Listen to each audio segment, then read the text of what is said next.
My name is Franz Ingelfinger.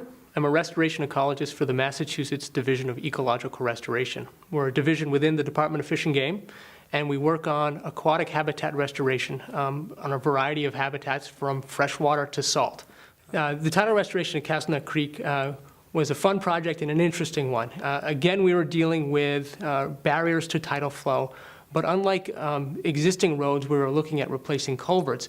We were looking at relic crossings.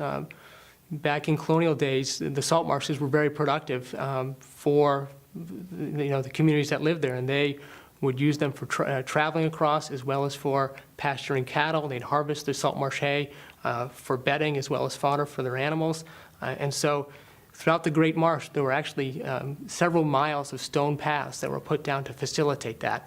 And when they came to tidal creeks that they had to cross, they would create bridges, and they do that by creating wooden crib works, filling those with stones, and then using planks to make a bridge.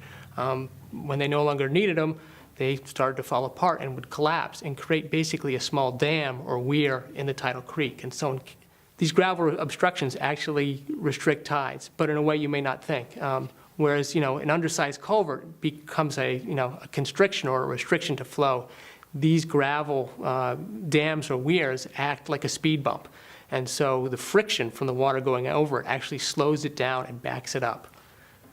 I often think of this as sort of the Piscataqua River effect. If you're ever driving to Maine on a busy weekend and you get in traffic as you go over the Piscataqua River, it's not because there's an accident, it's because everyone's slowing down and tapping the brakes just a little bit to take a look at the view, and it backs it up for miles. Well, the same effect happens on the river. The friction created by the weir as the water passes over it backs up water and actually restricts tides. So it actually created both a tidal restriction as well as slowed the drainage of fresh water off the marsh.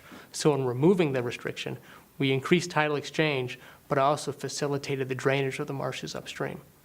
So at the Castlenet Creek restoration, what we were doing is we identified two of these old tidal crossing areas that created basically a small dam in the river, and we removed them.